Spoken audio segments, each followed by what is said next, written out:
मंडळी, जरांगे पाटलांची उपोषण चालू झाल्यानंतर अनेक राजकीय पक्षातल्या लोकांनी आळीमिळी गुपचिळीचं एक धोरण स्वीकारल्यानंतर काही मोजके लोक सोडता जरांगेंच्या उपोषणावर जास्त कुणी काही बोलत नाही. मग ती टीका असेल किंवा काही बाजू घेणं सुद्धा असेल. आता मात्र राज ठाकरे यांनी जरांगे मुंबईत का आले याचं उत्तर एकनाथ शिंदे देतील असं बोलल्यानंतर राज ठाकरेंवर टीका होऊ लागली. आता त्यातच काल जरांगे पाटलांनी राज ठाकरेंवर आरोप सुद्धा केलेले आहेत, तेही अगदी जहरी शब्दात त्यांच्या स्टाईलमध्ये.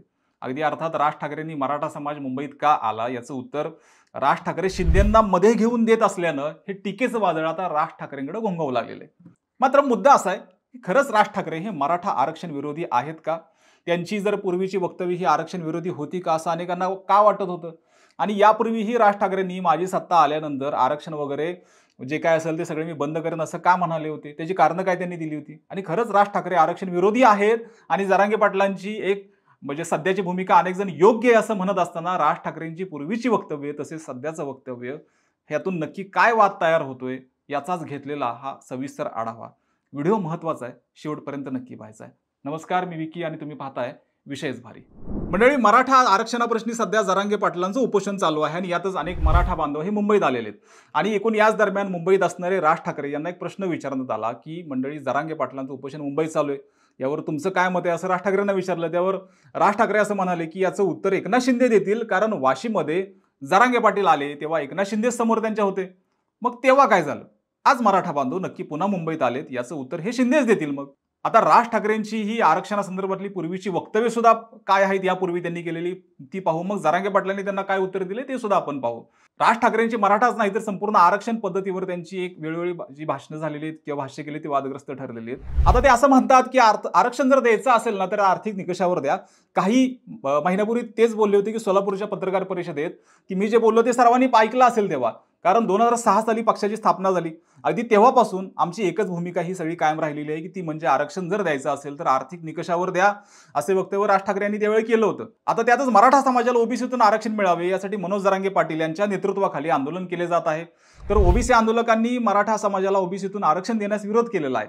मात्र राज यांच्या नवनिर्माण यात्रेदरम्यान त्यांना मराठा आंदोलकांच्या विरोधाला तेव्हा सामोरं जावं लागलं होतं विधानसभेच्या निवडणुकी दरम्यानच्या काळामध्ये. आता त्यामुळे राज ठाकरे काय भूमिका घेणार याकडे तेव्हा सर्वच राजकीय पक्षांचं लोकांचंही लक्ष लागलं होतं, कारण विरोध तेव्हा झाला होता त्यांच्या वक्तव्याला. आता या सगळ्यामध्ये म्हणजे एकूणच विधानसभा निवडणुकीच्या पार्श्वभूमीवर मनसेकडून नवनिर्माण यात्रेचे आयोजन तेव्हा सुद्धा करण्यात आलं आणि तेव्हा या यात्रेनिमित्त राज ठाकरे हे सोलापूरमध्ये होते. आणि तिथं असताना त्यांनी पुन्हा एक वक्तव्य असं केलं की महाराष्ट्राला आरक्षणाचीही गरज नाहीये. महाराष्ट्रासारखं प्रगत राज्य आहे, इथल्या मुलांना शिक्षण आणि मुलींना सुद्धा रोजगार शिक्षण यांच्यासारख्या संधी कोटीच उपलब्ध होणार नाहीयेत. महाराष्ट्रात सर्व काही आहे असं वक्तव्य त्यांनी तेव्हा केलं होतं. आता आपल्याकडे देवे किती नोकऱ्या उपलब्ध आहेत हे आपल्या मुलांना माहीत नाहीये आणि नोकऱ्या महाराष्ट्रात असतात आणि जाहिराती उत्तर प्रदेश बिहारमध्ये प्रसिद्ध केल्या जातात. मग विधानसभेची निवडणूक झाल्यानंतर तुम्हाला सर्व अंदाज येतील, जरांगे पाटलांनाही सर्व अंदाज येतील असं राज ठाकरे त्यावेळी त्यांचं नाव घेऊन बोलले होते. आता त्या उपर राज्याला आरक्षणाची गरज नाहीये, कारण राज्यात शिक्षणापासून उद्योग आणि इतर गोष्टी उपलब्ध आहेत, नोकऱ्या आहेत.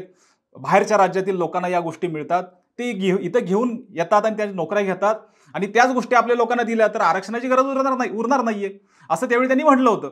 आता हे वक्तव्य राज यांचं कायम राहिलेलं आहे, कारण मला सत्ता द्या, मी हे आरक्षण वगैरे बाजूला ठेवून पहिले रोजगार देईन असंही ते बोलले होते. त्याच्या कॉन्सेप्टही त्यांनी वेळोवेळी समजून सांगितल्या होत्या. आता एकीकडे राज ठाकरेंची यांची ही भूमिका एकूण सगळी असताना काल जरांगे पाटील यांनी राज यांना सुनावलं आहे. तुम्हालाही गर्दी वाटत असेल पण ह्या वेदना आहेत, याला गर्दी म्हणू नका. तुम्हाला तुमचा ठाकरे बँड चांगला आम्ही समजत होतो, मात्र तुम्ही असं बोलायला वाटलं नव्हतं.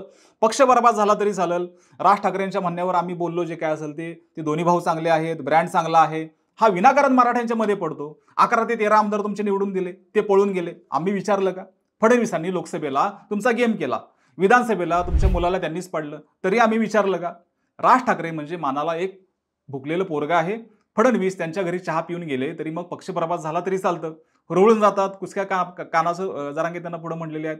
आता तुम्ही नाशिकला गेला, आम्ही विचारलं का? तुम्ही पुण्याला आला, आम्ही विचारलं का? तुम्ही संभाजीनगरला येता, आम्ही विचारतो का? असा एक सवाल जरांगे पाटलांनी त्यांना कालच्या उत्तरात त्यांनी दिलेला आहे. आता राज ठाकरेंचं हे एक टीका झाली, त्यानंतर आता चंद्रकांत दादा पाटलांनी आरक्षणाच्या भूमिकेवर एक टीका केली आहे असं आंदोलकांचं म्हणणं आहे. चंद्रकांत दादा असं म्हणतात की हा लढा एक राजकीय आरक्षणासाठी एकूण आहे असं बोलल्यामुळे ही जरांगे पाटील आता त्यांच्यावर खूप चिडलेले आहेत. तर चंद्रकांत पाटील लईच लांब जायला लागलेत. चंद्रकांत दादांना म्हणा, मराठ्यांच्या शिव्या तुम्ही कसल्याही खाऊ नका आणि इथून पुढे बोलू नका. या चंद्रकांत पाटलांनीच मुख्यमंत्र्यांच्या एकूण सगळ्या या सांगण्यावरून व्हॅलिडिटी रोखली होती. त्यामुळे कसली वचवच करू नका. तू जास्त लांब नाही, कोल्हापूरचाच आहे, राजघराण्याच्या त्या भागातला आहे. चंद्रकांत पाटील लयच लांब जायला लागलेत, असंही मनोहरराव पाटील चंद्रकांत दादांवर टीका करताना म्हणालेले आहेत. एकीकडे अनेक तरुण तरुणी मार्क चांगले असूनही त्यांना शिक्षण घेता येत नाही, म्हणून ते जरांगेंना सपोर्ट करायला मुंबईत आले आणि हाच धागा पकडून जरांगे पाटील हे लोक वेदना घेऊन आलेत असं म्हणत त्यांच्या बाजूने राज ठाकरे यांच्यावर टीका करतात. त्यामुळे राज ठाकरेंवर आता या सगळ्या एकूणच टीकेचं वर्ष होऊ लागलेलं आहे. त्यामुळे राज ठाकरेंच्या आरक्षणाच्या एकूण वक्तव्यावर सगळ्याच त्यांच्या आतापर्यंतच्या आणि जरांगे पाटलांच्या प्रत्युत्तरावर तुमचं म्हणणं काय आहे हे आम्हाला कमेंट करून जरूर सांगा. तसेच विशेष भारीला सबस्क्राईब करायला अजिबात विसरू नका. धन्यवाद.